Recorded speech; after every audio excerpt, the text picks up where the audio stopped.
Après avoir signé les papiers du divorce avec mon mari en silence, j'ai immédiatement bloqué tous ses accès financiers, y compris ses cartes de débit et de crédit.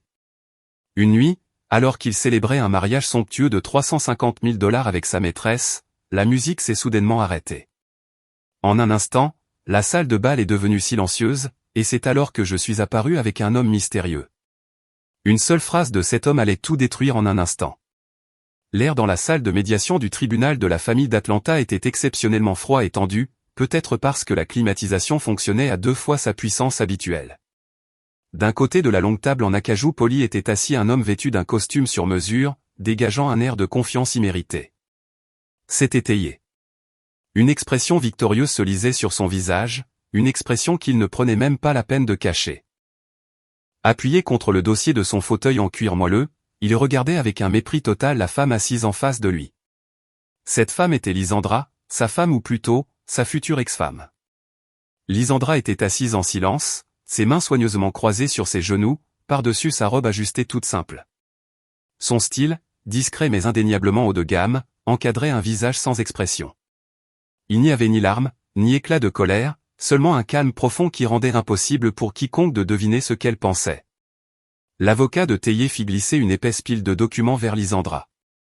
Le bruit du papier frottant contre le bois résonna de manière anormalement forte dans la pièce silencieuse. Théier, avec un sourire sarcastique, commença à parler, élevant intentionnellement la voix pour que tout le monde dans la pièce puisse entendre à quel point il se pensait puissant. Il lui dit que décider de divorcer d'avec lui était la plus grande erreur de sa vie. Il poursuivit en disant qu'elle ne survivrait pas dans une ville comme Atlanta sans lui. Il la décrivit comme une simple femme au foyer qui n'avait vécu une vie confortable que grâce à son dur labeur en tant que PDG de l'entreprise. Selon Théier, Lisandra n'avait aucune compétence à part dépenser l'argent qu'il gagnait. Les mots, remplis d'insultes et d'une arrogance débordante, sortaient de sa bouche sans retenue. Lisandra ne l'interrompit pas, elle le laissa vider tout ce qu'il avait sur le cœur. Intérieurement, elle s'émerveillait de la façon dont l'argent et le statut pouvaient transformer l'homme qu'elle aimait autrefois en un étranger aussi méprisable. Elle se souvenait parfaitement de la façon dont il l'avait abordé des années auparavant, de la politesse avec laquelle il avait demandé la bénédiction de ses parents, des parents qui, à l'époque, étaient très sceptiques à son égard. Mais maintenant, Théier agissait comme si le monde entier était à ses pieds. L'avocat de Lisandra essaya d'arrêter le torrent de paroles venant de Théier, mais elle le retint d'un geste doux de la main. Elle voulait tout entendre. Elle voulait graver ce moment dans sa mémoire comme une raison puissante de ne jamais regarder en arrière. Lorsque Théier eut terminé son discours triomphal, il fit glisser son coûteux stylo plume en or vers elle, la mettant au défi de signer les papiers si elle avait vraiment le courage de mener une vie difficile. Il ajouta qu'il n'avait aucune intention de lui donner un seul centime dans le partage des biens et qu'il était sûr qu'elle reviendrait en rampant en moins d'un mois, mendiant de l'argent pour les courses. Lisandra prit le stylo lentement. Elle jeta un coup d'œil aux clauses du document. Tout se déroulait selon son plan, pas de revendication de propriété, pas de demande d'action, un divorce pur et inconditionnel. Pour Théier, c'était une victoire absolue. Il sentait qu'il pouvait désormais dominer tous les actifs qu'il gérait. Pour Lisandra, c'était la clé qui ouvrait la porte du piège qu'elle avait méticuleusement tendu. La pointe du stylo toucha le papier blanc. D'une main ferme et inébranlable, Lisandra signa son nom. L'encre noire mit fin à leurs 5 années de mariage. Le grattement du stylo parut décisif, comme pour annoncer qu'il ne restait pas la moindre trace de doute dans son esprit. Après avoir signé, elle ferma le document et le repoussa vers l'avocat de Théier. Le médiateur, qui avait observé la scène, ne put que soupirer profondément, voyant l'entêtement des deux parties, chacune à sa manière.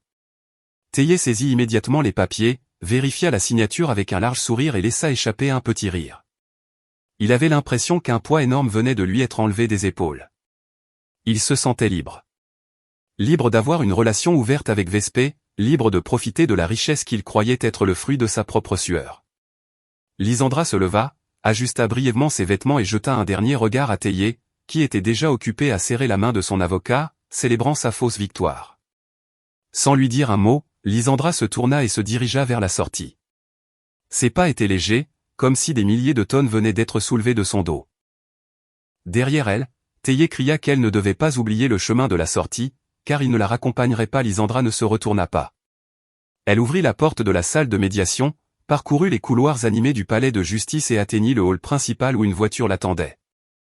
À l'extérieur du bâtiment, le soleil de Géorgie brillait de mille feux, un contraste frappant avec le traitement glacial qu'elle venait de recevoir. Lisandra monta dans une confortable berline noire. Elle s'assit sur le siège arrière et laissa échapper un long soupir. Son chauffeur personnel, un homme plus âgé qui servait loyalement sa famille depuis des décennies, demanda poliment si tout s'était bien passé. Lisandra hocha simplement la tête en silence avec un léger sourire. Elle sortit une tablette de sa mallette. Lorsque l'écran s'alluma, le logo d'une prestigieuse banque privée apparut, la banque où tous les avoirs de sa famille et de l'entreprise étaient détenus. Lisandra entra un double code de sécurité et scanna son empreinte digitale pour se connecter au système en tant qu'administratrice principale. Sur l'écran, le diagramme financier qu'elle surveillait discrètement apparut clairement. Elle pouvait voir les comptes personnels liés aux différents comptes de l'entreprise. Pendant les 5 dernières années, Théier avait détenu une carte d'accès secondaire avec un plafond presque illimité. Il pensait que c'était son compte personnel, mais ce n'était rien de plus qu'une facilité accordée par la famille de Lisandra pour permettre à leur gendre de gérer plus facilement l'entreprise. Il avait oublié, ou peut-être était-il trop arrogant pour s'en rendre compte, qu'il n'avait jamais été le titulaire principal du compte. Tous les biens, du manoir où il vivait aux voitures dans le garage en passant par la carte de crédit platine dont il se vantait souvent, étaient liés au compte successoral de la famille de Lisandra. Le doigt de Lisandra glissa sur l'écran de la tablette. Elle entra dans le menu des paramètres d'accès utilisateur. Il y avait le nom de Théier avec le titre de PDG et un statut d'accès complet. Lisandra appuya sur le bouton de modification sans la moindre hésitation et changea son statut d'accès. Elle sélectionna les options pour bloquer toutes les cartes de crédit supplémentaires, geler l'accès au retrait d'espèces et dissocier le jeton numérique pour les transferts de l'entreprise. Le système demanda une confirmation finale avec un avertissement indiquant que cette action paralyserait toute activité financière pour l'utilisateur. Lisandra appuya fermement sur le bouton de confirmation. L'écran traita la commande pendant quelques secondes, affichant un cercle tournant, puis afficha une grande coche verte avec la phrase « Autorisation d'accès révoquée avec succès ». Lisandra s'adossa au siège moelleux de la voiture. Elle ferma les yeux un instant, imaginant ce qui allait se passer ensuite. Théier devait être en route vers sa liberté maintenant, prévoyant probablement une fête massive pour célébrer ce divorce. Lisandra connaissait bien son ex-mari, il était le genre de personne qui a besoin de validation. Il ferait sans aucun doute étalage de sa richesse pour masquer le fait qu'il venait de rater sa vie de famille. Adieu à un passé douloureux, murmura Lisandra pour elle-même. Elle n'était plus la femme silencieuse à la maison. Elle était la propriétaire légitime de l'empire commercial que Théier prétendait être le sien. La berline se faufila dans la circulation urbaine, emmenant Lisandra loin du palais de justice. Dans le silence de la voiture, elle ouvrit l'application de messagerie de son téléphone. Il y avait un message de Monsieur Zéphania, un parent éloigné et un conseiller de confiance de son défunt père, qui l'aidait à superviser l'entreprise dans l'ombre. Le message était bref, demandant si la phase 1 était terminée. Lisandra tapa une réponse rapide confirmant que les papiers du divorce étaient signés et que l'accès financier était complètement coupé. Elle ajouta également des instructions pour que M. Zéphania prépare la phase suivante. Le jeu venait de commencer, et cette fois Lisandra avait le contrôle total de l'échiquier. Théier sortit du palais de justice d'un pas triomphant. Il se sentait comme un oiseau fraîchement libéré de sa cage. Il sortit immédiatement son smartphone et appela le numéro qu'il avait contacté le plus souvent ces derniers temps. Le nom de Vespé apparut sur l'écran. Dès que l'appel fut connecté, la voix mielleuse de Vespé l'accueillit. Théier annonça fièrement qu'il était officiellement un célibataire en or. Il dit à Vespé que Lisandra n'avait rien réclamé, ce qui signifiait que toute la fortune de l'entreprise et ses biens personnels étaient désormais en sécurité entre ses mains.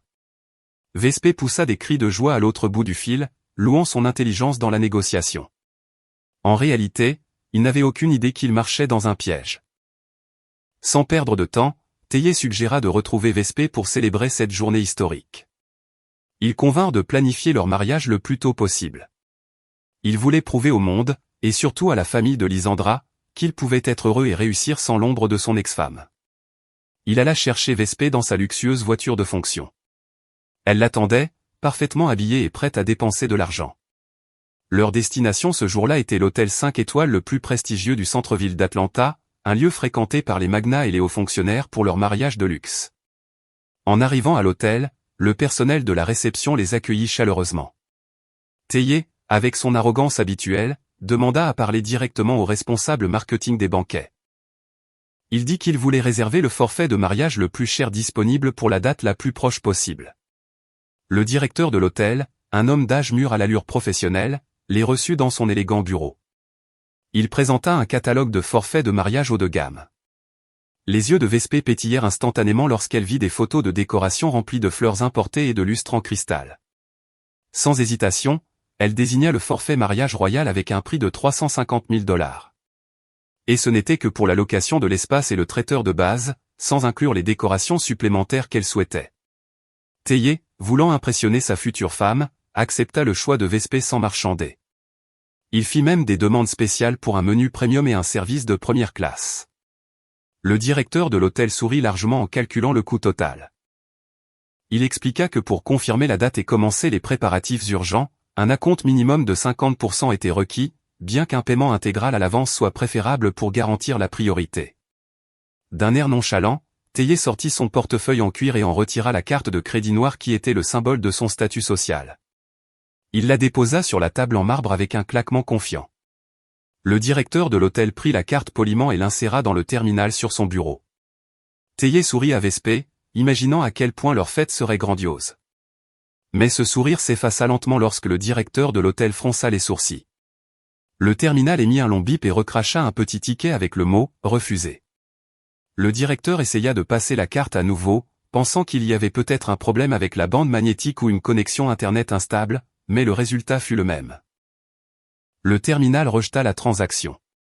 Théier commença à se sentir mal à l'aise. Il rit maladroitement, disant que peut-être il avait utilisé la carte trop fréquemment et que la puce était sale ou endommagée. Il sortit une autre carte de crédit de son portefeuille, cette fois une carte platine d'une autre banque. Il la tendit au directeur, légèrement nerveux mais essayant de paraître calme. Le directeur tenta de traiter la transaction à nouveau. Les secondes passées à attendre l'approbation parurent des heures à Théier, et une fois de plus, le terminal la rejeta.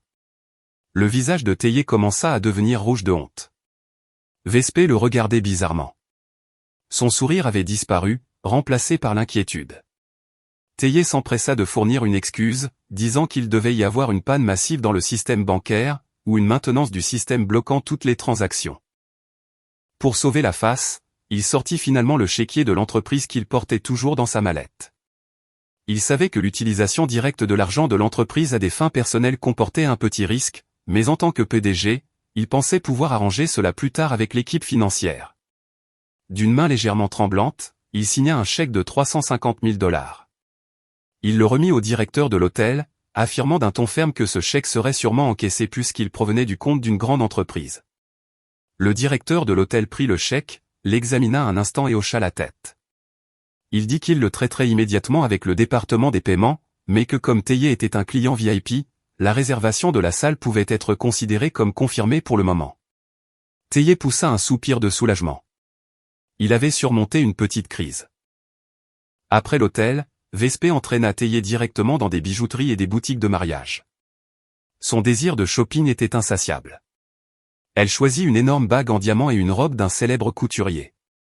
En essayant de payer pour la bague une transaction qui coûtait beaucoup moins cher que la location de la salle, Théier essaya d'utiliser sa carte de débit personnelle, mais à nouveau, la transaction échoua. L'employé de la boutique le regarda avec pitié. Théier commença vraiment à paniquer.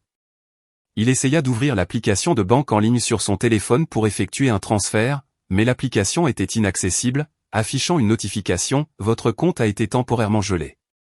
Veuillez contacter votre agence ». Une sueur froide commença à couler sur ses tempes. Il trouva une excuse auprès de Vespé, disant que son téléphone devait avoir un virus ou avait été piraté, provoquant une erreur dans l'application bancaire pour des raisons de sécurité. Vespé commença à montrer de l'irritation et de la suspicion. Mais Théier réussit à la convaincre avec de douces promesses que demain matin, après avoir résolu tous ses problèmes techniques à la banque, il la laisserait acheter tout ce qu'elle voulait. Aujourd'hui, Théier n'avait pas d'autre choix que de ramener Vespé à la maison les mains vides, à l'exception de la promesse de la fête somptueuse qu'il venait de réserver. Dans la voiture, Théier appela sa mère, espérant qu'il pourrait emprunter un peu d'argent temporairement. Mais ses espoirs furent anéantis par la voix colérique de sa mère à l'autre bout du fil. Elle avait déjà entendu parler du divorce de Théier et Lisandra par d'autres parents. La mère de Théier le gronda sévèrement pour avoir divorcé de Lisandra, qu'elle avait toujours considérée comme une bonne belle-fille issue d'une famille prestigieuse. Elle refusa de lui prêter de l'argent et dit à Théier de résoudre ses propres problèmes comme un adulte.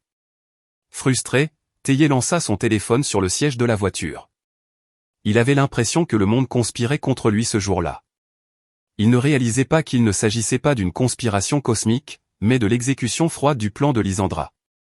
Pendant ce temps, de retour dans le bureau du directeur de l'hôtel, l'homme passa un appel après le départ de Théier et Vespey. D'un ton respectueux, il parla. À l'autre bout de la ligne se trouvait l'assistant personnel de Lysandra. Le directeur de l'hôtel rapporta que Théier venait de donner un chèque de l'entreprise pour payer la fête. L'assistant de Lysandra donna des instructions spécifiques, laisser les préparatifs de la fête se poursuivre. Accepter le chèque, mais ne pas l'encaisser avant le jour de l'événement pour donner à Théier un faux sentiment de sécurité. Lysandra voulait que Théier s'enfonce plus profondément dans le piège de la dette et de la honte. Le directeur de l'hôtel comprit et raccrocha. La fête aurait lieu comme prévu, mais pas comme une célébration de l'amour, plutôt comme la scène de la ruine de l'arrogance de Théier. Le lendemain de la journée dramatique à l'hôtel, Théier se réveilla avec une boule au ventre. Le soleil pointait à travers les rideaux de l'appartement de luxe qu'il venait de louer le mois dernier pour vivre temporairement avec Vespey. Il avait la tête lourde, non pas par manque de sommeil, mais à cause de l'inquiétude de voir ses cartes de crédit soudainement s'arrêter de fonctionner la veille. Il s'assit au bord du lit et se frotta vigoureusement le visage. Il essaya de se convaincre que c'était juste un bug temporaire dans le système bancaire. Il était le PDG d'une grande entreprise, il était impossible qu'une banque bloque son accès sans avertissement. Théier attrapa son téléphone sur la table de chevet, espérant voir un message de la banque expliquant l'erreur, mais il n'y avait aucune notification bancaire sur l'écran. Au lieu de cela, il y avait un message de Vespey, qui s'était réveillée plus tôt et disait qu'elle l'attendait dans le hall. Elle était impatiente de poursuivre son programme de shopping de mariage. Théier se doucha et se prépara à la hâte. Il mit sa plus belle chemise et sa montre de marque pour renforcer sa confiance, qui commençait à vaciller. En descendant dans le hall, il vit Vespey assise confortablement, feuilletant un magazine de mode. Le visage de Vespey s'éclaira en voyant Théier. Elle se leva immédiatement et s'accrocha à son bras de manière coquette, lui rappelant la longue liste de choses qu'il devait acheter aujourd'hui. Vespey voulait commander des chaussures de créateur à l'étranger, un sac en cuir en édition limitée et des cadeaux de mariage spécialement importés. Théier sourit amèrement et acquiesça à toutes ces demandes, tandis que son esprit calculait comment il allait payer tout cela si ses cartes étaient toujours bloquées. Il décida de tenter sa chance une fois de plus aujourd'hui, espérant que le système bancaire était revenu à la normale. Leur première destination était une boutique de sacs et de chaussures de luxe dans le centre commercial le plus exclusif de Buckhead. Vespey entra dans le magasin comme une reine inspectant son royaume. Les vendeurs, experts dans les relations avec les clients fortunés, les accueillirent immédiatement avec gentillesse, leur offrant des boissons fraîches et des amuse-bouches. Vespey, sans hésitation, désigna 3 sacs, chacun au prix d'une moto neuve. Elle essaya également plusieurs paires de talons avec des incrustations de cristal. Théier ne pouvait que rester assis sur le canapé d'attente, son cœur battant à tout rompre chaque fois que Vespey disait « Je prends ça ». Le total des achats de Vespey ce matin-là s'élevait à des centaines de milliers de dollars en moins d'une heure. Lorsque Vespey fit signe à un vendeur d'apporter tous les articles à la caisse, Théier sentit une sueur froide couler dans son dos. Arrivé au comptoir, il sortit son portefeuille au ralenti. Il en retira une carte de crédit platine différente de celle qu'il avait utilisée à l'hôtel la veille, espérant que celle-ci, provenant d'une autre banque, n'aurait pas de problème. L'employé inséra la carte dans le terminal. Théier retint son souffle, les yeux fixés sur le petit écran de la machine. Les secondes passèrent très lentement. Puis, un court bip douloureux se fit entendre. Le vendeur regarda Théier poliment mais avec une lueur de suspicion dans les yeux. Il l'informa que la transaction avait été refusée en raison d'un code de sécurité. Théier força un rire pour cacher son embarras. Il trouva une excuse à voix haute pour que Vespey et les autres clients puissent entendre, disant que sa banque, pour la sécurité des clients premium comme lui, avait probablement restreint les transactions de grande valeur après avoir détecté une activité suspecte. Vespey commença à s'irriter. Elle le regarda avec un regard interrogateur, comme pour demander quel était l'intérêt d'être la femme d'un PDG s'il ne pouvait même pas faire de shopping. Ne voulant pas perdre la face devant sa future femme et les vendeurs, Théier demanda finalement le numéro de compte du magasin, il promit qu'il demanderait à son personnel financier au bureau d'effectuer un transfert direct depuis le compte de l'entreprise le jour même. Le vendeur du magasin sembla hésiter, car leur procédure habituelle était le paiement intégral sur place pour les articles emportés immédiatement, mais Théier sortit sa carte de visite avec le titre de PDG.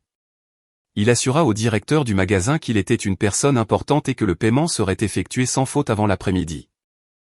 Craignant d'offenser un client potentiel, le directeur finit par les autoriser à emporter les articles à condition qu'ils envoient le reçu du transfert dans les 3 heures. En quittant la boutique, Théier se sentit un peu soulagé, mais le fardeau sur ses épaules était encore plus lourd. Il avait maintenant une dette sous forme d'un transfert promis qu'il devait résoudre immédiatement. Mais Vespé n'était pas satisfaite. Elle l'entraîna vers un concessionnaire de voitures de luxe non loin de là. Vespé insistait pour qu'il lui achète une berline de sport de dernier modèle comme cadeau de mariage. Elle voulait arriver à ses rendez-vous avec ses amis dans une voiture neuve pour frimer. Théier, avec son ego démesuré, ne put dire non. Il pensa que l'achat d'une voiture impliquait généralement une procédure de leasing ou de financement gérée par une institution financière, de sorte qu'il n'aurait pas besoin de passer une carte de crédit sur le champ. Cela, Théier sentait que c'était plus sûr pour son étrange situation financière. Chez le concessionnaire, ils furent accueillis par un vendeur très enthousiaste. Ils choisirent une berline rouge profond qui coûtait une fortune. Il s'assit sur le siège du conducteur, saisit le volant en cuir et ressentit à nouveau le sentiment de puissance dont il avait si désespérément besoin. Après un court essai routier, Théier s'assit dans une pièce vitrée avec le vendeur pour traiter les papiers. Confiant, il présenta sa pièce d'identité pour le processus de vérification des données de leasing. Il était sûr que ses antécédents de crédit étaient impeccables. Après tout, toutes ses mensualités précédentes avaient été payées ponctuellement par un système de prélèvement automatique sur le compte principal qu'il croyait à tort être le sien. Le vendeur sourit gentiment au début en saisissant les données dans l'ordinateur, mais son sourire s'effaça lentement à la vue des résultats sur le moniteur. Son visage devint rigide et inconfortable. Il appela son superviseur pour regarder l'écran. Ils chuchotèrent sérieusement, jetant des coups d'œil latéraux à Théier. Théier commença à se sentir offensé par ce traitement. Il tapota légèrement la table, demandant quel était le problème, car il était un homme occupé. Finalement, le directeur de la concession s'approcha de Théier. Son visage n'était plus amical. Il expliqua froidement que la demande de crédit de Théier avait été automatiquement rejetée par le système central.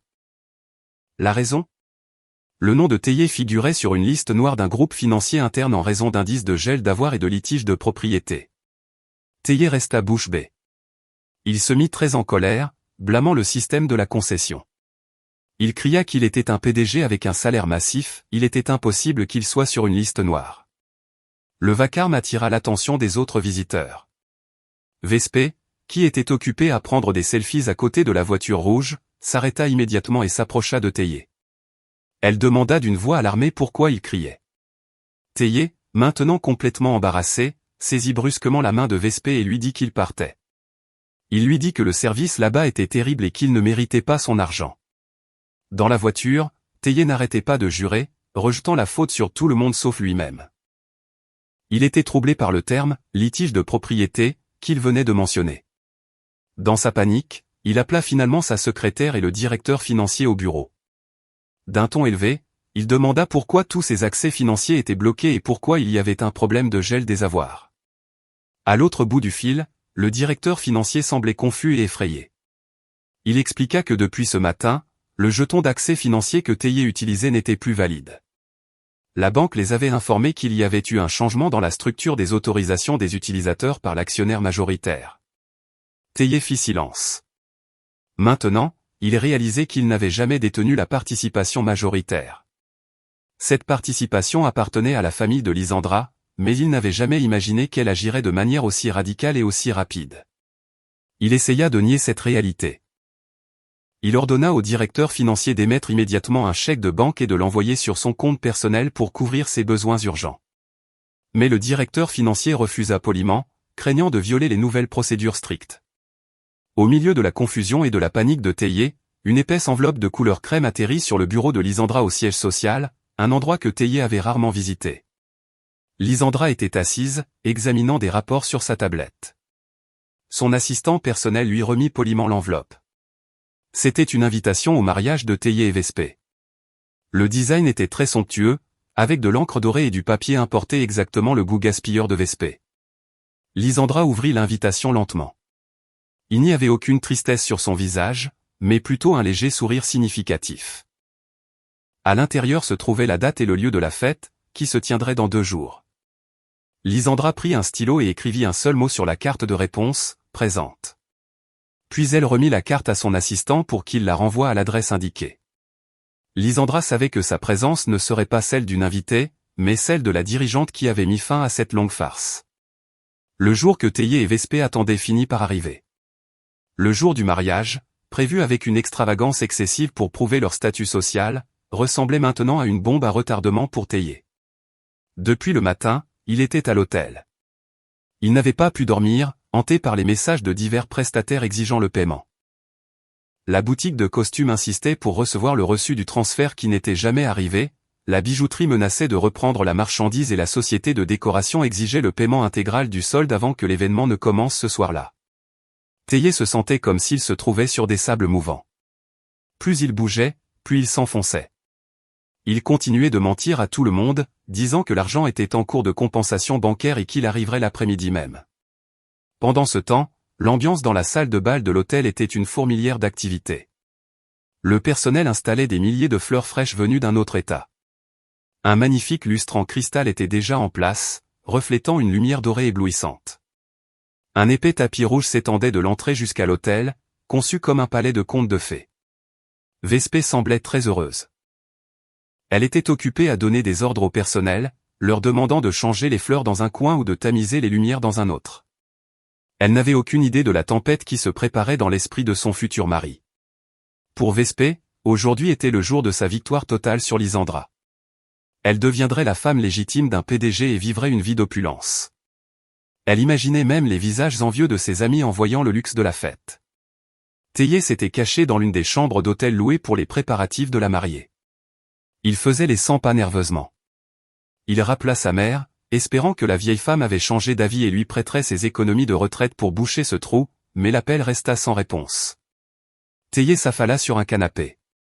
Il regarda le plafond de la chambre, se demandant comment tout avait pu mal tourner si vite. Il se souvint du visage de Lysandra au palais de justice, calme, sans expression. Soudain, un sinistre pressentiment l'envahit. Lysandra avait-elle prévu quelque chose? Mais Théier écarta rapidement cette idée. Pour lui, Lysandra était trop faible et naïve pour faire quelque chose d'aussi cruel. Il se convainquit que c'était purement un problème bancaire technique, et que demain tout reviendrait à la normale. Tout ce qu'il avait à faire était de tenir bon ce soir, la tête haute. Dans un autre endroit beaucoup plus calme, Lysandra se préparait. Elle se trouvait dans une propriété familiale privée, chaleureuse et silencieuse. Pas de panique, pas de chahut. Lysandra était assise devant une coiffeuse en teck ancienne. Une maquilleuse de confiance de la famille lui appliquait un maquillage qui lui donnait un air naturel mais fort. Lysandra ne voulait pas paraître excessive, elle ne voulait pas rivaliser avec la mariée dans le tape à accent grave-l'œil. Elle voulait apparaître telle qu'elle-même, digne, élégante et inaccessible. Lysandra choisit une longue robe de soie d'un noir intense, assortie à une écharpe en satin de la même couleur, fixée par une broche en diamant qui était un héritage de sa grand-mère. Son apparence dégageait un mélange de deuil et de puissance imposante. Après s'être préparée, Lysandra s'est dirigée vers le salon où Monsieur Zéphania l'attendait. L'homme d'âge mûr portait un costume impeccable. Monsieur Zéphania a regardé Lysandra avec un mélange d'admiration et d'inquiétude. Il savait à quel point la trahison avait blessé Lysandra pendant des années, et il savait aussi à quel point le pas qu'elle allait franchir ce soir-là serait lourd. D'une voix grave, Monsieur Zéphania a demandé si Lysandra était sûre de vouloir faire cela en public. Il lui a proposé d'autres options, comme laisser les avocats et la police s'occuper de dire sans quel état assister à la fête. Monsieur Zéphania craignait que Lysandra ne soit blessée en voyant son ex-mari à l'hôtel avec une autre femme. Lysandra a souri légèrement et a secoué la tête en silence. Elle a ajusté ses poignets et a dit d'un ton très calme que la douleur dans son cœur avait guéri il y a longtemps, qu'y aller n'était pas pour déplorer son sort, mais pour s'assurer que justice soit faite de ses propres mains. Lysandra voulait voir le moment où le masque de dire s'effondrerait. Elle voulait qu'il sache que la femme qu'il avait sous-estimée tout ce temps était la même qui pouvait le détruire en un instant. En entendant cette réponse, Monsieur Zéphania a hoché la tête avec compréhension. Il n'a plus objecté. Il lui a offert son bras pour qu'elle s'y appuie. Ils sont sortis et se sont dirigés vers une luxueuse berline noire rutilante qui attendait dans l'allée. Le moteur de la voiture a vrombit doucement, prêt à les emmener sur le champ de bataille. De retour à l'hôtel, le soleil s'est couché et les invités ont commencé à arriver. Une file de voitures de luxe déposait les convives au hall principal. Le devant de la salle de bal commençait à se remplir d'invités composés des partenaires d'affaires de Dire, des amis de la haute société de Vespey et de quelques parents éloignés. Ils admiraient la décoration somptueuse. La nourriture et les boissons commençaient à être servies par des serveurs en uniformes impeccables. Une belle musique orchestrale remplissait l'espace, créant une atmosphère romantique et élégante. Dire et Vespey étaient déjà à l'hôtel pour saluer chaque invité. Il forçait un sourire sur son visage, bien que ses yeux ne cessent de parcourir la salle avec inquiétude, craignant qu'un créancier ne fasse irruption et ne provoque une scène. Vespey lui chuchotait, louant à quel point la fête était merveilleuse et combien d'invités importants étaient présents. Dire ne faisait que hocher la tête de manière rigide. Il voyait le directeur de l'hôtel debout dans un coin près de l'entrée de la cuisine, l'observant avec des yeux perçants, un porte-bloc à la main. Il savait que le directeur attendait le paiement. Chaque fois que leurs regards se croisaient, Dire détournait rapidement les yeux, faisant semblant de saluer un invité. Le cœur de Dire battait vite. Au rythme de la musique qui s'accélérait, il sentit le lieu spacieux et bien climatisé devenir soudainement étroit et étouffant. Exactement à 20h, l'événement principal était sur le point de commencer. Un animateur célèbre engagé à prix d'or était déjà sur scène, prêt à mener la cérémonie. Les invités étaient assis à leur table ronde, dégustant les apéritifs. L'atmosphère était très animée avec des rires et des conversations légères partout. Personne ne remarquait la tension que ressentait le marié. À l'extérieur de la porte principale de la salle de bal, qui était fermement fermée, une berline noire s'est arrêtée. Un valet s'est précipité pour ouvrir la portière. Une paire de pieds chaussés de souliers luisants et de talons hauts est sortie de la voiture. Lisandra se tenait devant l'entrée de l'hôtel, contemplant le magnifique bâtiment. À côté d'elle, Monsieur Zéphania ajustait son costume. Ils se sont regardés un instant et ont hoché la tête. Lisandra a avancé d'un pas ferme. Ce n'était pas l'arrivée d'une invitée en retard, c'était le début de la fin pour Dire. Les lourdes et grandes portes de la salle de bal étaient la seule barrière entre la fausse fête qui se tenait à l'intérieur et la vérité douloureuse qui était sur le point d'y faire irruption. La fête de mariage à l'intérieur de la salle de bal de l'hôtel avait atteint le sommet de sa splendeur. Le bruit de l'argenterie contre les assiettes en porcelaine coûteuse se mêlait, créant un rythme de fond pour les conversations des invités. Des centaines de personnes de la haute société de la ville appréciaient la nourriture somptueuse disposée en buffet des deux côtés de la salle. L'arôme des viandes rôties, des gâteaux sucrés et des fleurs fraîches se combinaient en un parfum de luxe qui ravissait les sens.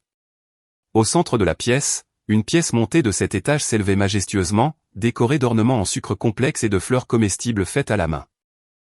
Tout semblait parfait, du moins aux yeux des invités, qui ignoraient le drame financier qui étranglait le marié. Dire se tenait à côté de ce gâteau massif avec une coupe en cristal dans une main contenant une boisson gazeuse sans alcool coûteuse de couleur champagne. Il regardait la salle avec des sentiments partagés.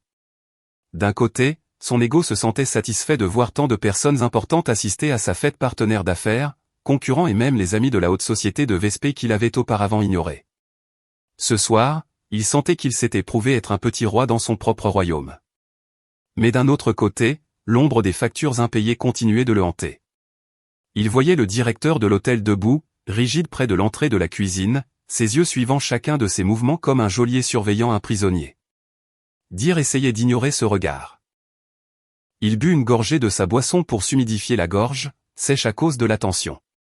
Le jeune animateur, dans son costume impeccable et sa voix grave caractéristique, est monté sur la scène principale. Il a poliment demandé l'attention des invités. Le volume de la musique de fond, qui jusque-là était assez fort, a diminué. L'animateur a annoncé qu'il était temps pour le marié de prononcer un court discours, quelques mots de gratitude et une célébration de sa nouvelle vie. Des applaudissements enthousiastes ont retenti dans toute la salle. Vespey, debout à côté de Dire dans sa robe de mariée étincelante à longue traîne, souriait largement et lui donnait un coup de coude, lui murmurant de faire un grand discours pour impressionner tout le monde.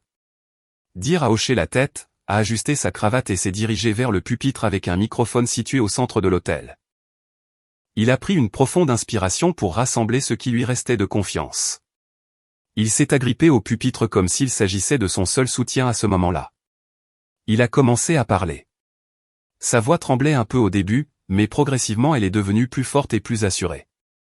Il a salué les invités et les a remerciés de leur présence. Puis son discours est allé au-delà d'un simple remerciement. Dir a commencé à raconter l'histoire de son succès, ou plutôt la version qu'il avait fabriquée dans son propre esprit. Il a parlé de la façon dont il avait construit sa carrière à partir de rien, de la façon dont il avait travaillé jour et nuit pour faire croître l'entreprise qu'il dirigeait maintenant. Il s'est décrit comme un visionnaire tenace qui avait conquis le monde difficile des affaires sans l'aide de personne. Les invités écoutaient attentivement. Certains partenaires d'affaires qui connaissaient l'histoire de l'entreprise chuchotaient doucement, doutant des affirmations de Dir, mais ils applaudissaient tout de même poliment. Dir, enhardi par la réaction du public, est passé à un sujet plus personnel. Sans mentionner directement le nom de Lisandra, il a commencé à faire des allusions sur son passé. Il a dit que pendant des années il avait été freiné par un environnement domestique qui ne soutenait pas ses ambitions. Il a décrit son ex-femme comme une figure rigide sans vision, incapable de suivre son style de vie et sa pensée progressiste. Dir a dit qu'il avait besoin d'un partenaire qui soit un moteur, pas un fardeau.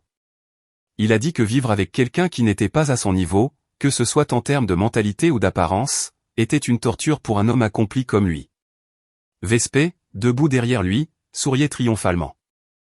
Elle se sentait flattée, pensant que tous ses éloges implicites lui étaient adressés. Dir s'est tourné vers Vespé et lui a tendu la main. Elle s'est avancée et l'a prise. Dir a continué son discours, louant Vespé jusqu'aux nues. Il l'a décrite comme une femme moderne, intelligente et belle qui comprenait les besoins d'un chef d'entreprise.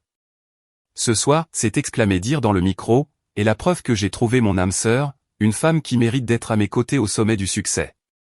Il a terminé son discours en demandant à tous les invités de lever leur verre et de porter un toast à un avenir radieux avec Vespé et l'empire commercial qu'ils construiraient ensemble. À un avenir sans limite, à la liberté et au vrai succès, a crié Dir, le visage empourpré par l'euphorie. Les invités ont levé leur verre à l'unisson et ont acclamé. Dir se sentait au sommet du monde. Pendant un instant, il oublia les cartes de crédit refusées et les menaces de la société de financement. Il se sentait invincible. Mais juste au moment où les acclamations s'apaisaient et que Dir se préparait à descendre de scène pour couper le gâteau, quelque chose d'étrange s'est produit. Le projecteur qui l'illuminait a soudainement vacillé une fois, puis a commencé à faiblir lentement. Au début, il a pensé que cela faisait partie d'un effet dramatique préparé par l'organisateur du mariage. Il souriait, attendant de voir quelle surprise allait apparaître. Mais l'obscurcissement était différent. Non seulement les lumières de la scène, mais aussi le grand lustre en cristal au centre de la salle de bal ont faibli jusqu'à presque s'éteindre. L'espace, auparavant lumineux, est devenu sombre, créant une atmosphère de confusion. La musique orchestrale, qui coulait magnifiquement, s'est soudainement arrêtée. Pas sur l'ordre du chef d'orchestre, mais parce que les lumières de la zone des musiciens se sont complètement éteintes, les empêchant de lire leur partition. Les invités ont commencé à marmonner. Les chuchotements confus commençaient à ressembler au bourdonnement d'un essaim d'abeilles en colère. Dir a fait signe au technicien d'éclairage dans le coin de la pièce de les rallumer, puis le technicien semblait occupé, manipulant son panneau de commande avec un air de panique. Dans un autre coin, le directeur de l'hôtel parlait dans un talkie-walkie avec une expression très sérieuse, mais il ne semblait pas aussi effrayé que le technicien. Au contraire, il semblait calme comme s'il s'attendait à ce que cela arrive. Il a donné une brève instruction puis a regardé directement vers la scène, droit dans les yeux de Dir. Ce n'était pas le regard de respect envers un client VIP, c'était le regard froid d'un bourreau qui venait de recevoir l'ordre de tirer. Dir a ressenti un frisson. Il a essayé de parler à nouveau dans le micro pour calmer les invités, disant que c'était juste un petit problème technique. Mesdames et messieurs, s'il vous plaît restez calmes. Le générateur de secours de l'hôtel va probablement se mettre en marche. Un instant, s'il vous plaît, a dit Dir avec un sourire forcé, mais sa voix n'a pas été entendue. Le microphone dans sa main était complètement mort. Tout le système de sonorisation de la salle avait été désactivé. Un silence artificiel a envahi la grande salle. Les rires et les conversations des invités se sont estompés lentement, remplacés par une curiosité et une tension croissante. Vespé a tiré fort sur le bras de Dir. « Bébé, qu'est-ce qui se passe ? Tu as dit que cet hôtel était le meilleur. Comment les lumières et le son peuvent-ils tomber en panne ? Ne m'affiche pas, a-t-elle lancé d'une voix pétulante. Dir n'a pas répondu. Il était occupé à tapoter la tête du microphone silencieux. Dans la pénombre, alors que les lampes murales d'urgence commençaient à s'allumer, l'attention de tout le monde s'est soudainement déplacée non pas vers la scène, mais vers la porte principale de la salle de bal située au fond de la pièce, à l'opposé de l'autel. Les énormes doubles portes en tex sculpté ont commencé à s'ouvrir lentement. Personne ne les poussait. Il semblait qu'elles bougeaient d'elles-mêmes par un mécanisme automatique qui venait d'être activé. Le grincement des lourdes charnières a résonné dans la salle silencieuse, attirant tous les regards. Un courant d'air froid est entré par le couloir extérieur, apportant avec lui une sensation bien plus glaçante que la simple obscurité. Les portes gigantesques étaient maintenant complètement ouvertes, révélant les silhouettes de deux personnes se tenant sur le seuil, se découpant sur la lumière vive du couloir extérieur. Le contraste de la lumière rendait leurs silhouettes dramatiques, comme des héros, ou peut-être des méchants apparaissant dans le dernier acte d'une pièce. La salle de bal silencieuse semblait retenir son souffle. Aucun invité n'osait parler. Tous les yeux étaient fixés sur ces deux silhouettes. Lentement, ils ont commencé à entrer. Le son de leurs pas sur le sol en marbre dur était clair et rythmé. Clac, clac, clac. Le son décisif des talons hauts se mêlait au pas lourd des chaussures d'un homme, créant un rythme menaçant qui brisait le silence. La femme était Lysandra. Elle portait une tenue très élégante, complètement différente de l'apparence simple que Dir avait l'habitude de voir à la maison. Sa longue robe était d'un velours sombre qui absorbait la lumière, lui donnant un air mystérieux et majestueux. Son foulard était impeccablement arrangé, encadrant son visage calme d'où émanait une aura froide et perçante. Elle ne portait aucun bijou excessif, seulement une broche ancienne sur le côté gauche de sa poitrine, mais sa simple présence semblait plus précieuse que toute la décoration dorée de la salle. À côté d'elle marchait un homme d'âge mûr avec une posture imposante et une immense dignité. C'était Monsieur Zéphania. Il portait un costume de coupe européenne sur mesure qui lui allait parfaitement, et ses cheveux étaient peignés en arrière, soulignant son visage ferme et expérimenté. À mesure qu'ils avançaient dans la salle, les invités près de l'entrée s'écartaient instinctivement, créant une large allée à travers la foule. Plusieurs invités plus âgés, des hommes d'affaires chevronnés de la ville, semblaient surpris. Ils ont reconnu la silhouette de Monsieur Zéphania. Les chuchotements ont repris, mais cette fois avec un ton de crainte et de respect. « N'est-ce pas Monsieur Zéphania du groupe Sterling » a murmuré un homme à sa femme. « Que fait un magnate comme lui à la fête de Dir » a demandé un autre. « Et qui est la femme à côté de lui ?»« Ce ne peut pas être sa femme. »« Cette femme est l'ex-femme de Dir » s'est exclamé un autre invité qui a reconnu Lysandra. Une vague de choc s'est propagée rapidement parmi les invités. Mais Lysandra et Monsieur Zéphania marchaient la tête haute, les yeux fixés sur la scène de l'autel. Dir, debout sur la scène mal éclairée, plissait les yeux, essayant de reconnaître les invités indésirables. Lorsque la lumière d'urgence a clairement illuminé le visage de Lysandra, le cœur de Dir a semblé s'arrêter un instant. Il ne pouvait pas croire ce qu'il voyait. La femme dont il venait de divorcer et qu'il avait insultée dans son discours, Lysandra, entrait maintenant à sa fête au bras d'un inconnu, la tête haute. La honte, la colère et la confusion se mélangeaient dans la poitrine de Dir. Mais ce qui l'effrayait le plus, c'était l'homme à côté de Lysandra. Dir avait vu ce visage dans des magazines d'affaires internationaux et sur une photo accrochée dans le hall du siège social. C'était Monsieur Zéphania, une figure légendaire qui contrôlait de nombreuses grandes entreprises, y compris celle pour laquelle Dir travaillait. Il ne l'avait jamais rencontré en personne, car son rang était considéré comme trop bas pour assister à des réunions avec l'actionnaire majoritaire. Vespé, qui ne savait pas qui était Monsieur Zéphania et ne se souciait pas de sa présence imposante, a éclaté de colère immédiatement. Elle sentait que son moment avait été gâché. Elle a saisi un autre microphone sur la table du pupitre, espérant qu'il fonctionnerait, mais il était aussi mort. Finalement, elle a crié d'une voix aiguë qui a brisé la tension. « Et, qui a laissé entrer cette femme ordinaire ? C'est un événement privé. Sécurité. Où est la sécurité ? Faites sortir ces gens d'ici tout de suite. » Son cri sonnait de manière vulgaire et sans classe, faisant sourciller plusieurs invités, dégoûtés par le comportement de la mariée. Dir, réalisant que la situation était dangereuse, a essayé de calmer Vespé, mais elle était déjà hors d'elle. Elle pointait son doigt vers le visage de Lysandra à distance. Plusieurs agents de sécurité en uniforme noir, qui se tenaient sur les côtés de la salle, ont bougé, mais pas pour expulser Lysandra. Au lieu de cela, ils ont formé une barrière des deux côtés du chemin où passaient Lysandra et Monsieur Zéphania, comme s'il escortait des invités de marque. Vespé est resté sans voix en voyant la scène. « Vous êtes sourd ? J'ai dit de les faire sortir. C'est moi qui vous paie, a encore crié Vespé, sa voix commençant à devenir hystérique. Le chef de la sécurité a dirigé un regard inexpressif vers elle avant de regarder à nouveau vers l'avant, ignorant complètement les ordres de la mariée. Lysandra ne se souciait pas du tout des cris de Vespé. Elle ne s'est pas arrêtée, ne s'est pas retournée, n'a même pas cligné des yeux. Pour elle, les cris de Vespé étaient un bruit de fond sans importance. Elle et M. Zéphania ont continué à marcher jusqu'à ce qu'ils atteignent le devant de la scène, juste en face de la table ronde principale, désignée comme la table familiale VVIP. C'était la table où les parents de Dir et ceux de Vespé auraient dû s'asseoir. Mais comme les parents de Vespé étaient aux toilettes et que la mère de Dir avait refusé de venir, la table était actuellement vide. Monsieur Zéphania, d'un geste chevaleresque, a tiré une chaise et a invité Lysandra à s'asseoir. Lysandra s'est assise élégamment, s'est adossée et a posé son sac sur la table. Monsieur Zéphania s'est assis à côté d'elle. Dès qu'ils se sont assis, comme si c'était un signal, un serveur de haut rang s'est précipité avec un plateau contenant 2 verres d'eau minérale haut de gamme, et les a placés très soigneusement devant eux. Le serveur a fait une profonde révérence, bien plus respectueuse que celle qu'il avait faite à Dir plus tôt. Cette scène a fait trembler Dir encore plus. Ses genoux se sont dérobés.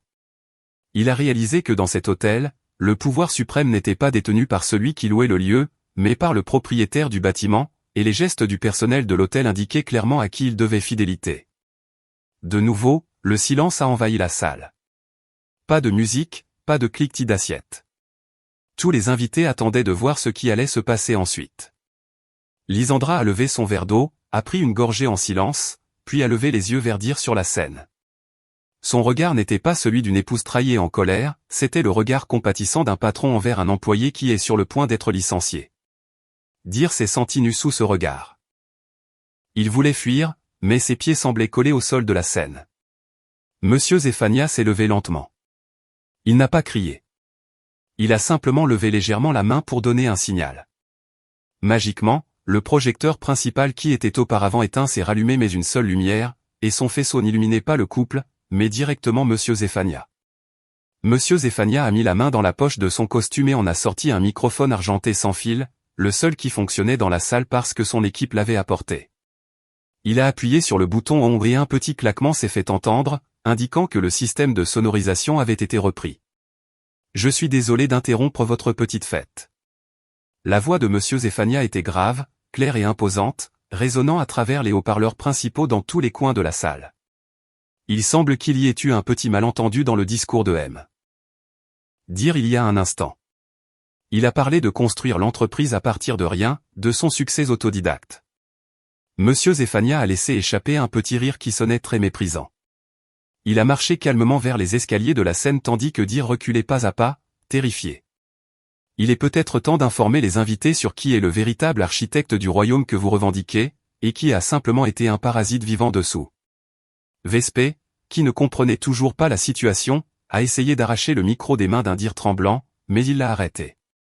Ne fais pas ça, Vespé. Reste tranquille, a chuchoté Dir d'une voix brisée. Son visage était pâle comme celui d'un cadavre. Il a reconnu la voix de Monsieur Zéphania. Il a reconnu cette autorité. Il savait que sa présence n'était pas pour célébrer, ni pour gâcher la fête de manière enfantine, comme en jetant de l'eau ou en tirant les cheveux. Sa présence était pour une exécution publique.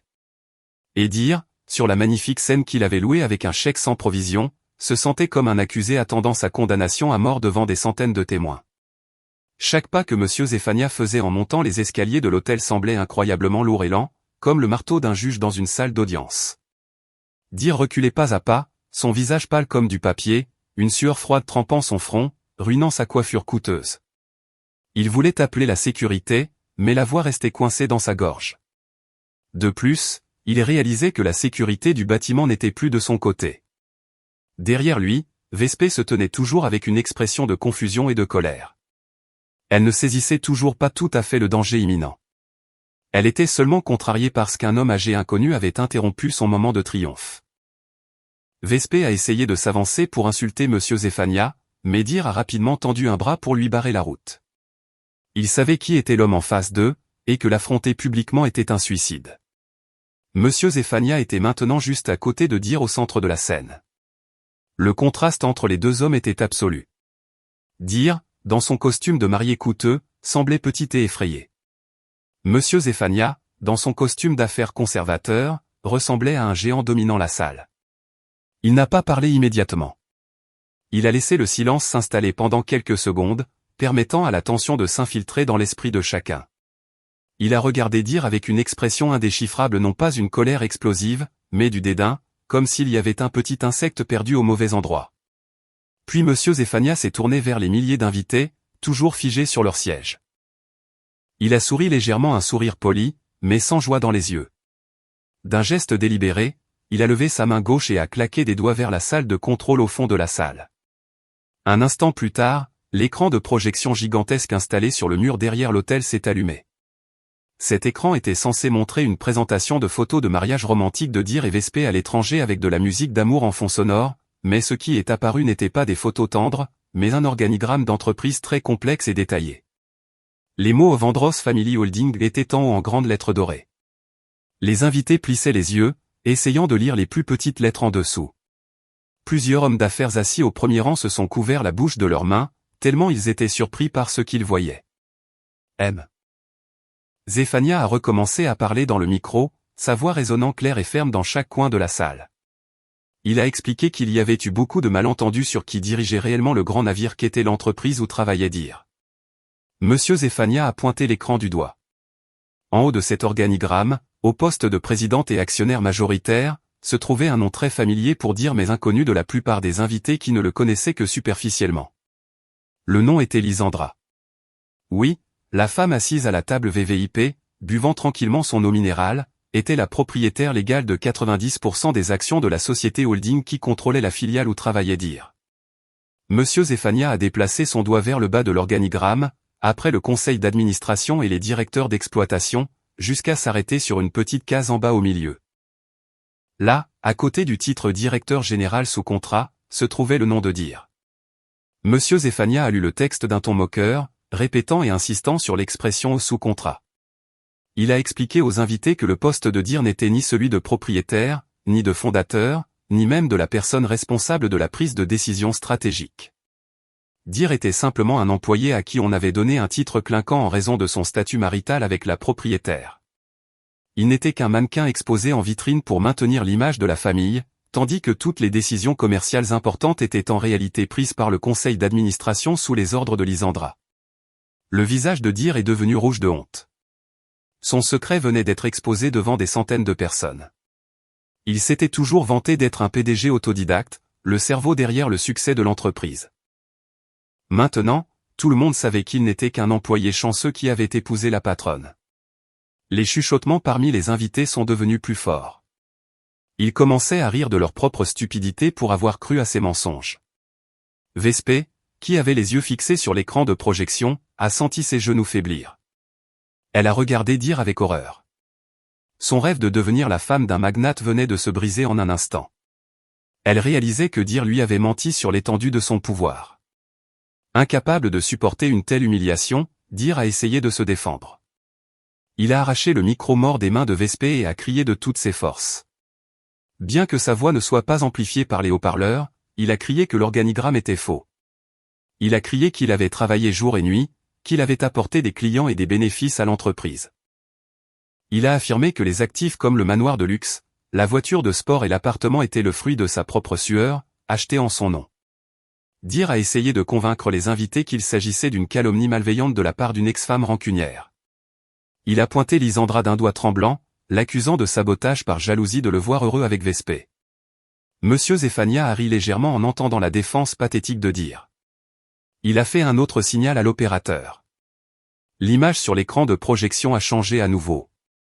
Cette fois, elle montrait une liste des actifs que Dire venait de revendiquer. Sur l'écran sont apparus clairement les actes de propriété de la maison, les documents d'immatriculation de la voiture de luxe et le titre de propriété de l'appartement. Mais dans la colonne du propriétaire légal, il n'y avait pas une seule mention du nom de Dire. Tous les actifs étaient au nom du Vandross Family Trust ou au nom personnel de Lisandra. Monsieur Zéphania, comme s'il enseignait à un enfant, a patiemment expliqué que toutes les installations de luxe dont Dire avait bénéficié au cours des 5 dernières années, de la montre à son poignet à la voiture qu'il utilisait pour aller chercher Vespé, étaient des actifs de l'entreprise prêtés pour la commodité de sa fonction. Dire, vous ne possédez rien. La voix de Monsieur Zéphania a coupé les cris, froide et tranchante. Même le costume que vous portez a été facturé à une carte de crédit de l'entreprise qui a été bloquée ce matin. Vous n'êtes qu'un passager clandestin qui s'est installé si confortablement en première classe qu'il a oublié qu'il n'avait jamais acheté de billets. Monsieur Zéphania s'est approché de Dire de plus près, le menaçant de sa carrure imposante. Dire a reculé jusqu'à ce que son dos heurte la table de l'hôtel. Il était piégé. Il n'avait nulle part où fuir. Ne pouvant plus supporter la situation, Vespé s'est mise à pleurer de manière hystérique. Elle se sentait complètement trompée. Elle a secoué le bras de Dire, exigeant une explication. Dire, c'est quoi tout ça? Tu avais dit que la maison était à toi. Tu avais dit que l'entreprise était à toi. Alors j'étais sur le point d'épouser un simple employé, a crié Vespé, ne se souciant plus des apparences. Dire a essayé de la calmer, lui chuchotant qu'il arrangerait tout plus tard, qu'il pourrait poursuivre Lisandra, mais Vespé a brusquement repoussé sa main. Son maquillage, coulant à cause des larmes, la rendait échevelée et pathétique sur cette scène magnifique. En bas, Lisandra était toujours assise en silence.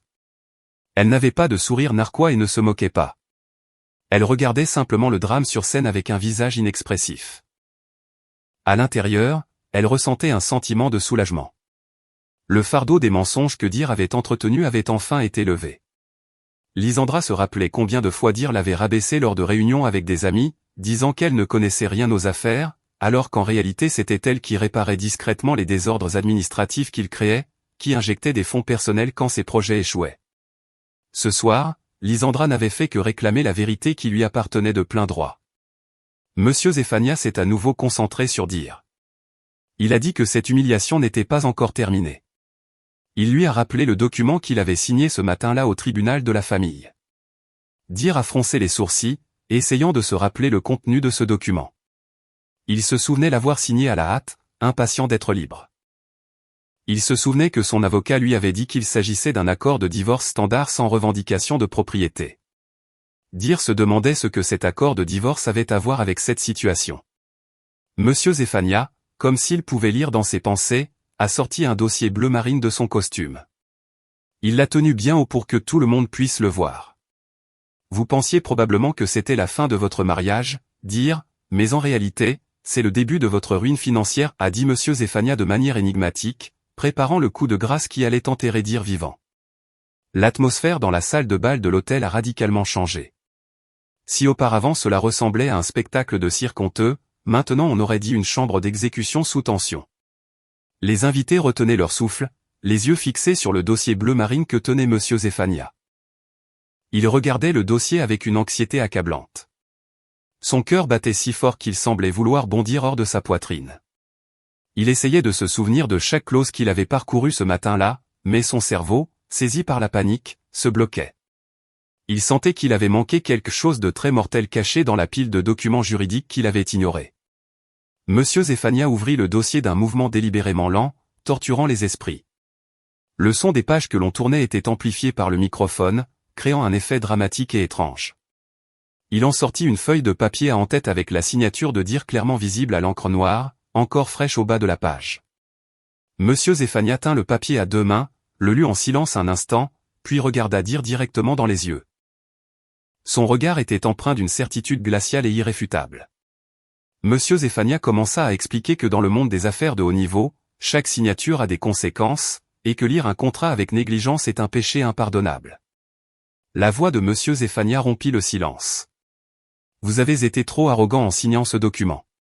Pensiez-vous chasser Lisandra de votre vie? Pensiez-vous avoir gagné en renonçant à vos droits sur le partage des biens? Monsieur Zéphania secoua lentement la tête. Un sourire de compassion insultante se dessina sur ses lèvres. Malheureusement, n'avez-vous pas lu la clause 14, paragraphe 3 de l'accord de renonciation aux droits que vous avez signé volontairement? Dire resta les yeux écarquillés. Quelle était cette clause? Son avocat ne lui avait rien dit à propos d'une clause 14. Dire regarda vers la sortie, espérant y voir son avocat pour le défendre, mais il n'y avait aucun signe de lui. Il était seul. Monsieur Zéphania approcha le microphone de sa bouche, s'apprêtant à prononcer la sentence qui serait le coup de massue sur la vie de Dire. Sa voix devint plus grave et sérieuse. Écoutez bien, Dire, Et vous tous qui êtes témoins, dit monsieur Zéphania à haute voix. Il prit une brève inspiration avant de poursuivre. Votre signature ce matin n'était pas seulement pour un divorce. C'était un consentement pour l'activation d'une clause d'indemnisation totale qui stipule que si la seconde partie, c'est-à-dire vous, renonce à son statut de conjoint de l'actionnaire majoritaire, toutes les pertes de l'entreprise subies pendant votre mandat et toutes les dépenses personnelles ayant utilisé les installations de l'entreprise sans approbation écrite deviendront immédiatement une dette personnelle remboursable sous 24 heures. La phrase résonna, rebondissant sur les murs de la salle, entrant dans les oreilles de Dir et explosant dans son cerveau. Il recula en chancelant comme s'il avait reçu une lourde gifle. Ses jambes se dérobèrent et il s'effondra sur le sol dur de la scène. Il luttait pour comprendre les mots « dette personnelle », toutes les pertes de l'entreprise. Il savait très bien que beaucoup de ses projets avaient échoué parce qu'il était plus occupé à jouer au golf et en vacances qu'à s'occuper des affaires. La somme de ces pertes pouvait s'élever à des millions de dollars. Et les 350 000 $ pour le coût de la fête de ce soir, cela aussi serait considéré comme une dépense non autorisée puisque Lisandra avait bloqué ses accès avant la transaction. Monsieur Zéphania n'avait pas encore fini. Il continua son explication d'un ton encore plus pressant. Selon l'audit médico-légal que nous avons mené la semaine dernière, la perte totale due aux projets échoués et au détournement de fonds d'exploitation pour votre style de vie au cours des 5 dernières années s'élève à 7 millions de $. Et si nous ajoutons le coût de la location de la salle et du traiteur de ce soir que vous avez facturé sur un compte d'entreprise déjà bloqué, votre dette totale est de 7 350 000 $. Le chiffre fut mentionné avec une telle clarté que les invités furent stupéfaits. Un halètement collectif de surprise se propagea. Plus de 7 millions de $. C'était une somme énorme, impossible à payer pour l'homme qui n'avait désormais plus d'emploi ni de biens. Et puisque vous n'avez plus de biens à votre nom, continua monsieur Zéphania d'un ton final, les lois civiles et pénales seront appliquées simultanément. Dès que monsieur Zéphania eut fini sa phrase, les portes latérales de la salle de bal s'ouvrirent brusquement. Cette fois, ce ne furent pas des serveurs qui entrèrent, mais plusieurs hommes en costume avec des mallettes accompagnés de policiers en uniforme. C'était l'équipe juridique de l'entreprise de Lisandra. Ils marchèrent rapidement à travers les invités effrayés vers la scène. Le bruit des bottes de police semblait terrifiant, signalant qu'il ne s'agissait plus d'un simple différend domestique, mais d'une véritable action de justice. Dir, toujours sur le sol de la scène, essaya de ramper en arrière, s'éloignant des policiers qui approchaient. Son visage était trempé de larmes et de sueur. Il se tourna vers Vespé, implorant son aide. « Vespé, aide-moi. Appelle ton père. Demande-lui de nous prêter de l'argent, supplia-t-il désespérément. » Mais la réaction de Vespé fut complètement différente de ce qu'il attendait, bien que très prévisible pour les autres. Vespé recula devant lui comme s'il était un pestiféré. Elle repoussa la main de Dir lorsqu'il essaya de saisir sa robe. « Ne me touche pas, hurla-t-elle hystériquement. Je ne sais rien. Tu es un fraudeur. Tu as dit que tu étais riche. Je ne veux pas porter tes dettes. » Vespé retira sa bague de fiançailles, la lui jeta au visage et essaya de sauter de la scène, mais son chemin fut barré par le directeur de l'hôtel et plusieurs agents de sécurité qui la bloquèrent dans les escaliers. Le directeur de l'hôtel tenait une longue facture. « Excusez-moi, mademoiselle Vespé, dit le directeur fermement, mais toujours poliment. Selon le contrat de réservation, votre nom apparaît comme la partie responsable secondaire. Si la partie principale ne peut pas payer, vous ne pouvez pas quitter cet endroit tant que cette facture de 350 000 $ n'est pas réglée. Sinon, vous devrez nous accompagner au poste de police en tant que témoin dans une affaire de fraude au service. » Le visage de Vespé devint plus blanc que sa robe de mariée. Elle hurla, pleura et supplia qu'on la laisse partir, puis les agents de sécurité continuèrent de lui barrer la route. Pendant ce temps, 2 policiers étaient déjà à côté de Dir. Un officier lut le mandat d'arrêt. Dir était accusé de détournement de fonds de l'entreprise dans le cadre de ses fonctions et de tentative de fraude à l'aide d'un chèque sans provision. L'officier prit ses mains inertes, le força à se lever, puis plaça des menottes en métal froid sur ses 2 poignets. Le clic des menottes résonna très fort aux oreilles de Dir, le son de la fin de sa liberté. Dir gémit. Sa fierté était brisée. Il regarda vers la table VIP, cherchant la silhouette de Lisandra. Il vit son ex-femme se lever lentement, ajustant son écharpe que la climatisation avait légèrement déplacée. Dir hurla le nom de Lisandra. « Lisandra, s'il te plaît, aide-moi. J'avais tort. J'étais fou. Lisandra, ne me fais pas ça. Nous nous aimions. Son cri sonnait pathétique, plein d'un regret tardif. Mais Lisandra ne tressaillit pas. Son visage restait calme, comme si elle regardait un étranger. Elle ne montrait aucun signe de vouloir l'aider. Elle lui avait donné trop d'occasions au cours des 5 dernières années, et il les avait toujours gâchées. C'était le karma que Dir avait semé pour lui-même, et il était maintenant temps de récolter la tempête. Lisandra fit une légère révérence à Monsieur Zéphania en signe de respect. Puis elle tourna le dos à la scène, signalant que le spectacle était terminé et qu'elle n'avait aucun intérêt à voir l'acte suivant. La police commença à emmener Dir hors de la scène. Les invités sortirent immédiatement leur téléphone pour enregistrer la scène honteuse. Les flashs des appareils photo éclatèrent sur le visage bouffi de Dir et sur le visage hystérique de Vespé. Le lendemain matin, leurs 2 visages seraient sûrement à la une des tabloïds et viraux sur les réseaux sociaux avec des titres embarrassants. Dir essaya de cacher son visage en baissant la tête, mais c'était inutile. Au milieu du chaos, la phrase de Monsieur Zéphania sur la clause d'indemnisation totale ne cessait de résonner dans sa tête comme une malédiction, une phrase qui avait transformé un directeur arrogant en un prisonnier avec une dette de millions de dollars. En une seule nuit, il était tombé du sommet d'un gratte-ciel qu'il avait construit sur des fondations de sable, et l'impact contre le sol était très douloureux. Le chaos dans la salle de bal de l'hôtel atteignit un point culminant que personne n'aurait pu imaginer. L'espace, qui aurait dû être rempli de rires joyeux et de romantisme, s'était transformé en la scène d'un incident bruyant et honteux. On entendait faiblement des sirènes depuis l'extérieur du hall de l'hôtel, ajoutant encore plus de tension à l'atmosphère déjà étouffante. Sur la scène, Dir se débattait toujours entre les mains de 2 policiers robustes. Il hurlait, pleurait et suppliait, dans un contraste saisissant avec la figure arrogante qui avait prononcé un discours avec assurance quelques minutes plus tôt. Son costume de mariée coûteux était maintenant froissé, sa cravate de travers, et son visage était mouillé d'un mélange de larmes et de sueur. Il ressemblait à un fou qui avait perdu la raison, répétant des phrases de déni, disant que tout cela n'était qu'un cauchemar. Pendant ce temps, Vespé, au pied des escaliers de la scène, vivait son propre enfer. Elle était entourée par le directeur de l'hôtel et plusieurs représentants de fournisseurs qui étaient apparus de nulle part. Apparemment, la nouvelle de l'arrestation de Dir et du gel de ses avoirs s'était propagée très rapidement parmi le personnel de l'hôtel et leurs partenaires. Le chef traiteur, le fleuriste, et même la société de location de sonorisation, qui n'avait pas encore reçu le paiement intégral, entouraient maintenant Vespé, exigeant un paiement immédiat. Vespé hurlait hystériquement. L'ourlet de sa longue robe de mariée était piétiné par les chaussures des personnes qui l'entouraient. Son maquillage épais avait coulé, et le mascara noir coulait sur ses joues en d'horribles traînées noires comme les larmes d'un fantôme. Elle essayait de pointer les autres du doigt, criant qu'elle ne savait rien de l'argent, mais les créanciers n'en avaient cure. Le nom de Vespé figurait sur le contrat en tant que garante, et la loi ne s'intéresse pas aux larmes de crocodile. Au milieu du chaos, Lisandra se leva lentement de sa chaise. Ses mouvements étaient calmes et calculés, comme si elle se trouvait dans une dimension temporelle différente du chaos qui l'entourait. Monsieur Zéphania se tenait à ses côtés, offrant sa protection en cas de violence possible, mais Lisandra leva légèrement sa main droite, indiquant qu'elle pouvait gérer la situation. Elle lissa les plis de sa robe en velours noir, ajusta la position de la broche sur sa poitrine et commença à marcher vers la scène. Ses pas étaient lents mais fermes. Les invités, qui étaient occupés à enregistrer l'incident avec leur téléphone, baissèrent instinctivement leur caméra et lui laissèrent le passage.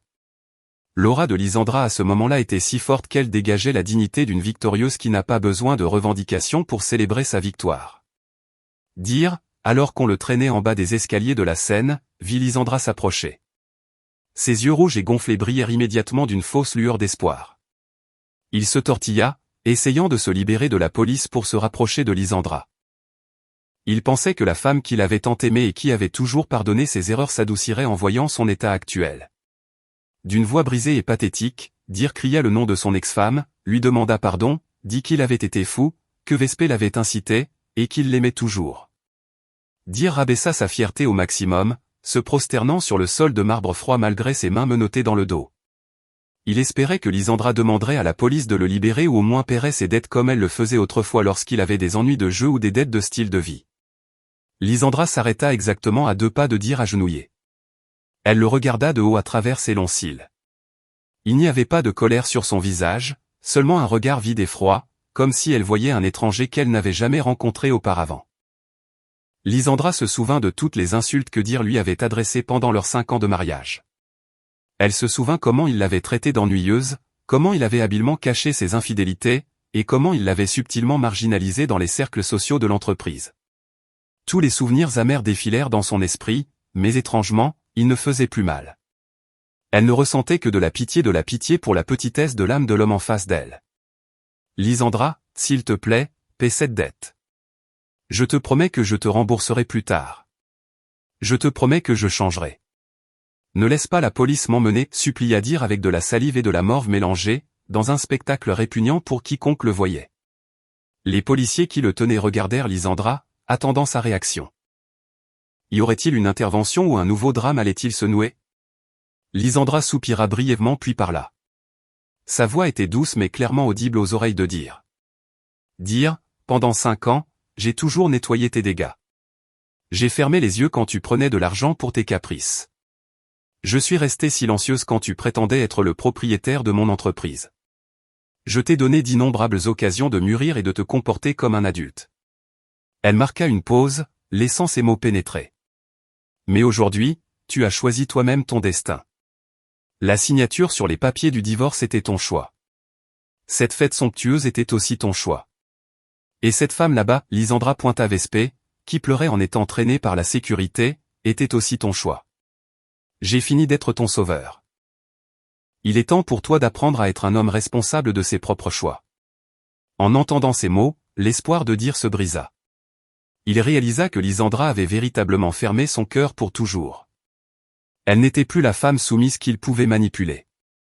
Dire poussa une plainte sonore, un son de désespoir qui résonna horriblement. La police le tira à nouveau, le forçant à se lever et le traînant vers la sortie latérale.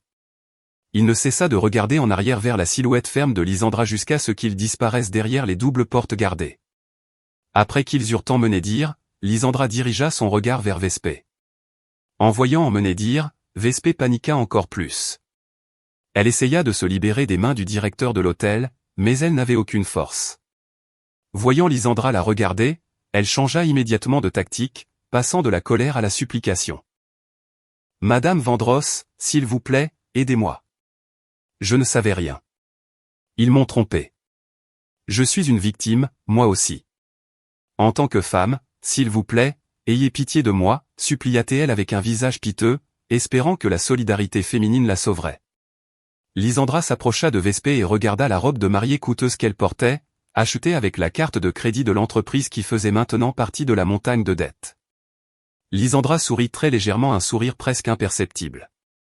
Elle fouilla dans son sac et en sortit une enveloppe blanche, du genre que l'on donne habituellement aux mariés avec de l'argent en cadeau.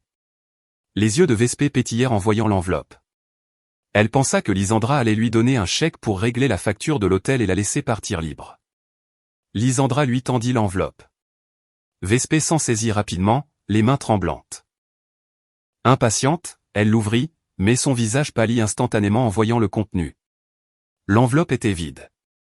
Il n'y avait ni argent ni chèque, seulement une petite note avec une copie de la facture impayée pour la robe de mariée. Lysandra avait obtenu le reçu de la boutique, une autre victime des 12 promesses de Dire. « Tu voulais un style de vie haut de gamme, n'est-ce pas, Vespé » dit Lysandra d'une voix basse, murmurant presque à l'oreille de Vespé. « Tu voulais être au même niveau que Dire. Félicitations. Maintenant, vous êtes vraiment au même niveau tous les deux. Tous deux endettés, tous deux faisant face à des procédures judiciaires, et tous deux n'ayant plus rien. » Lysandra recula et regarda Vespé avec compassion. « Profite de ce qu'il reste du gâteau de mariage, ma chère. Ce sera probablement le dernier repas délicieux que tu goûteras avant la nourriture de la prison. » Vespé resta bouche bée, sans voix. Les mots de Lysandra la frappèrent plus fort qu'une gifle physique. Elle réalisa qu'elle avait été complètement vaincue. Elle avait misé sur le mauvais cheval, et elle devait maintenant en payer le prix. Le directeur de l'hôtel fit signe à la sécurité d'emmener Vespé au bureau de l'administration pour les formalités. La police l'y attendant, Vespé fut traînée en sanglotant à travers les invités qui étaient autrefois ses amis de la haute société. Les mêmes amis devant qui elle s'était vantée étaient maintenant occupés à enregistrer sa chute pour commérer dans leur groupe de messagerie. Vespé couvrit son visage avec l'ourlet de sa robe déchirée, incapable de supporter la honte. La salle de bal commença à se vider lentement du drame principal. Seuls restaient les invités, toujours figés sur leur siège, choqués par le spectacle réel dont ils venaient d'être témoins. Lisandra se tourna et s'approcha à nouveau de Monsieur Zéphania, qui l'attendait avec un sourire de fierté. Il n'y eut pas de cri de victoire ni de fête de célébration. Lisandra se sentait seulement fatiguée, mais d'une fatigue de soulagement. Elle prit son sac et marcha avec Monsieur Zéphania vers la sortie principale. Les invités sur son chemin baissèrent la tête en signe de respect cette fois non par formalité, mais par une admiration sincère. Lisandra marcha sur ce tapis rouge, non pas comme une mariée, mais comme une reine qui venait de nettoyer son palais des détritus. Elle ne regarda plus en arrière, laissant derrière elle les restes d'une fête à 350 000 $ qui n'était plus qu'un horrible souvenir pour un couple de fraudeurs endettés. Un mois après cette nuit de mariage tumultueuse, la nouvelle de la fête somptueuse qui s'était terminée par des menottes restait un sujet brûlant dans divers médias et plateformes numériques. Les visages de Dir et Vespé ornaient de manière frappante les premières pages des tabloïds et des magazines d'affaires, mais avec un récit très différent de celui dont ils avaient rêvé. Dir devint le symbole de la chute d'un jeune cadre corrompu et cupide, tandis que Vespé devint l'exemple concret d'un style de vie hédoniste fatal. Des rapports d'investigation approfondis révélèrent comment Dir avait détourné les fonds de l'entreprise pendant des années pour financer son style de vie luxueux et ses infidélités. La perte totale révélée par l'audit était un chiffre fantastique qui choqua le public. Derrière les barreaux du centre correctionnel de la ville, Dir était assis, méditant dans un coin de sa petite cellule étouffante. Il ne portait plus de costume coûteux ni de montre de marque. Son corps était maintenant couvert par une combinaison de prisonnier orange usé. Ses cheveux, autrefois toujours impeccablement coiffés avec du gel, étaient maintenant ébouriffés et commençaient à pousser. Son visage était devenu décharné, et ses yeux étaient enfoncés, entourés de cernes dues au manque de sommeil. Chaque nuit, le regret le tourmentait. Il avait tout perdu, son poste, sa réputation, sa richesse, et la femme qu'il avait véritablement aimée. Sa mère lui rendit visite une fois, mais seulement pour le réprimander et lui dire que toute la famille avait honte de ses actes. Il n'y eut aucune défense ni aide de la part d'un avocat compétent car il n'avait pas d'argent. Dir était complètement seul, portant une dette de millions de dollars qu'il ne savait pas comment il paierait de toute sa vie. Le sort de Vespé n'était pas moins misérable. Bien qu'elle n'ait pas été détenue aussi longtemps que Dir, son rôle ayant été considéré comme une participation passive au détournement de fonds, Vespé fit face à une poursuite civile qui la laissa complètement ruinée. Tous les articles de luxe qu'elle avait reçus, les sacs, les chaussures, les bijoux, même la voiture qui n'était pas encore payée furent confisqués par les autorités et la société de financement en tant que preuve et bien saisie. Vespé fut expulsé de son appartement de location pour non-paiement du loyer. Ses amis de la haute société s'éloignèrent, bloquèrent son numéro et la répudièrent socialement. Maintenant, Vespé vit dans une minuscule chambre à la périphérie d'Atlanta, occupant un emploi de bas niveau dans une petite boutique en ligne, poursuivi par les créanciers de la fête qui continuaient d'exiger le paiement intégral du traiteur.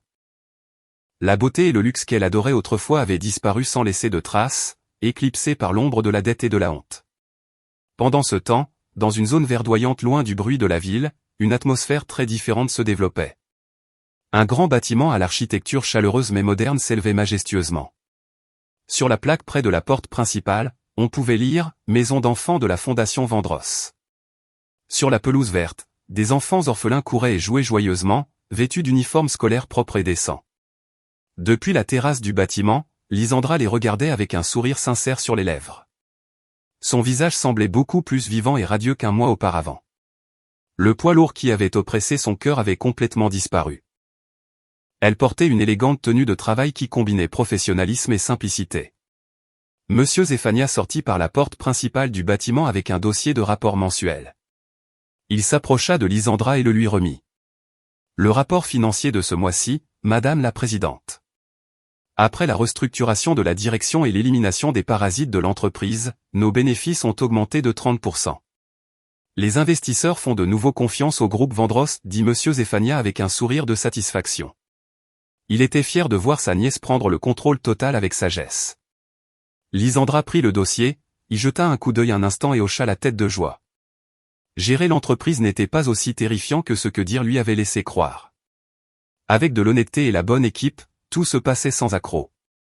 Merci, Monsieur Zéphania. Sans votre aide, je serais probablement encore piégé dans cette illusion de peur, dit Lisandra sincèrement. Elle ferma le dossier et regarda le ciel bleu et clair. Allouer 50% des bénéfices de ce mois à la rénovation du dortoir des filles à l'arrière et à des bourses d'études pour ses enfants jusqu'à l'université. Placer le reste dans les coffres de l'entreprise comme capital d'expansion. Monsieur Zéphania hocha la tête en signe d'accord. Une décision sage. Oh, au fait, l'avocat vient de nous contacter. Le verdict du tribunal concernant Dir est tombé, 12 ans de prison et l'obligation de restituer les biens. La vieille maison où vous viviez est officiellement redevenue votre propriété personnelle, rapporta Monsieur Zéphania d'un ton neutre un simple rapport formel. Lysandra resta silencieuse un instant, entendant le nom de Dir et celui de la maison. Il y avait un peu de nostalgie, mais pas de regret. C'était un soulagement que ce chapitre sombre de sa vie soit véritablement terminé. Vendez la maison, Monsieur Zéphania. Je n'ai pas besoin des souvenirs de cet endroit. Faites don du produit de la vente à la construction d'un centre communautaire pour notre projet d'aide locale. Je veux purifier toutes les traces de ce passé en quelque chose de bénéfique. Lysandra marcha vers la cour où sa nouvelle berline noire était garée. Le chauffeur lui ouvrit poliment la porte. Avant de monter, Lysandra se retourna pour regarder une fois de plus le bâtiment de la maison d'enfants.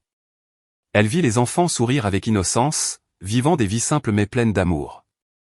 Elle réalisa quelque chose d'important, le vrai bonheur ne résidait pas dans des fêtes à des centaines de milliers de dollars, dans l'ostentation du statut sur les réseaux sociaux ou dans la fausse reconnaissance des autres. Le vrai bonheur résidait dans la paix de l'esprit, dans une estime de soi préservée et dans la capacité d'être utile aux autres. Lysandra entra dans la voiture. L'air frais de la climatisation l'accueillit. Elle s'adossa au siège. Son dos lui semblait maintenant léger. Elle sortit son téléphone, ouvrit la galerie photo et supprima un vieil album qui contenait ses photos de mariage avec Dir. Chaque photo disparut de la mémoire numérique en même temps que la douleur disparaissait de son cœur. Elle posa le téléphone et regarda par la fenêtre la route droite devant elle. Au siège, s'il vous plaît, ordonna-t-elle doucement. La berline s'éloigna de la maison d'enfants, se frayant lentement un chemin à travers les rues animées de la ville vers le gratte-ciel où Lysandra présiderait sa première réunion du conseil d'administration en tant que propriétaire reconnu et unique. Le soleil brillait intensément sur la route devant elle, comme si l'univers bénissait ses nouveaux pas. Lysandra sourit cette fois, un sourire pour elle-même. Elle savait que sa vie venait de commencer. Et la plus grande leçon qu'elle avait apprise de tout cela était que parfois, le silence d'une femme ne signifie pas qu'elle est faible ou naïve, mais qu'elle planifie une stratégie pour gagner la guerre sans avoir besoin de beaucoup de mots. Avez-vous aimé l'histoire? Et de quelle ville écoutez-vous? Merci beaucoup pour votre doux soutien. J'attends vos commentaires sur l'histoire avec impatience. Sur l'écran, vous pouvez voir 2 nouvelles histoires de vie que je recommande vivement. Il y en a tellement plus sur ma chaîne. N'oubliez pas de vous abonner. À bientôt dans la prochaine histoire de vie. Avec amour et respect.